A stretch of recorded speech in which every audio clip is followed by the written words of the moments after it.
Hello. We're just looking for something. And you are? I'm Gemma. This is my boyfriend Tom. Hey, what's up? Gemma and Tom.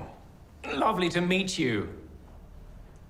It's lovely to meet you too, Martin.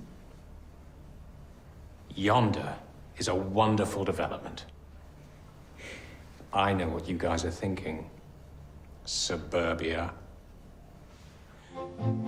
Se sentir prisonnier de son petit chez-soi, on l'a tous vécu ces derniers mois. Mais pour le jeune couple Gemma et Tom, le confinement pourrait être une peine à perpétuité. The master bedroom.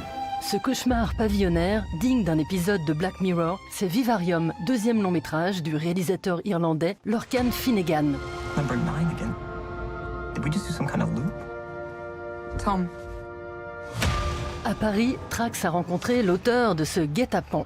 We're interested in this kind of existential idea of being trapped in this kind of life that is sort of pre-planned for you, or like an expectation of how you're supposed to live. We wanted to expand upon that in a sort of more universal sense around kind of consumerism and the complete lack of nature in these places that, like, we're often like clear these huge big natural areas to build these houses and just cement everything and build everything that looking exactly the same. It's kind of homogenization of culture and society. L'inspiration, Lorcan Finnegan et son co-scénariste Garrett Shanley l'ont eue en observant la troublante série surréaliste L'Empire des Lumières, du peintre belge Magritte, avec ses scènes qui ne sont ni de jour, ni de nuit. Les maisons, base du décor de Vivarium, ont été retravaillées et multipliées numériquement afin que les héros semblent piégés dans un catalogue retouché sur Photoshop.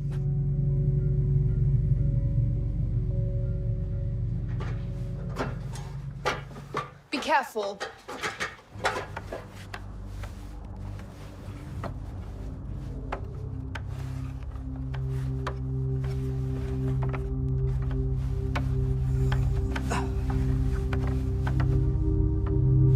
They actually are not really afraid of some sort of big monster crawling out of the drain or something. They have fears and anxiety around like their youthfulness and their kind of freedom and possibilities suddenly disappearing because they end up stuck in circumstances and then have to repeat a daily routine until they die.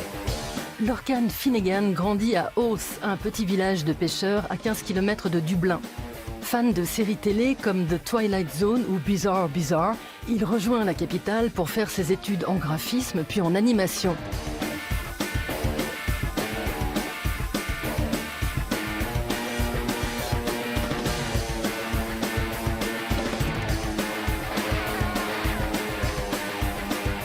En 2007, il réalise son premier court-métrage, Defaced, qui met en scène l'histoire d'un jeune homme coincé dans une affiche de pub pour crédit immobilier.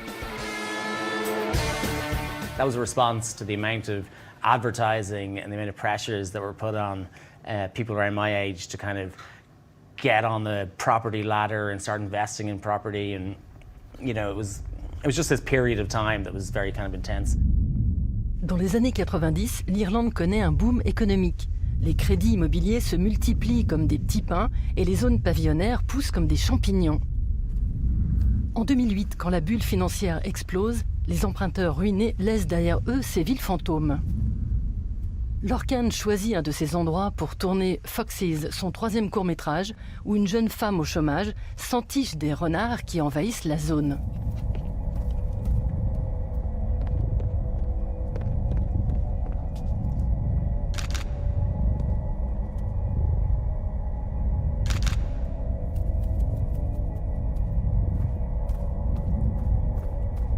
In Ireland, there was like a real kind of belief in all of this stuff and superstition around doing things to the land and all of this kind of thing, which was probably a good thing.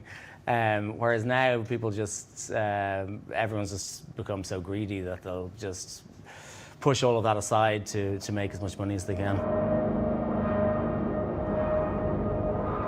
Dans son approche du fantastique, Lorcan Finnegan revendique l'influence des contes et légendes irlandaises que lui racontaient son père et son grand-père. Ces histoires liées à la nature nourrissent son premier long métrage, Without Name, sorti en 2016. Ce film d'horreur rural nous plonge dans l'expérience d'un géomètre qui veut entrer en symbiose avec les arbres à l'aide de potions à base de champignons hallucinogènes.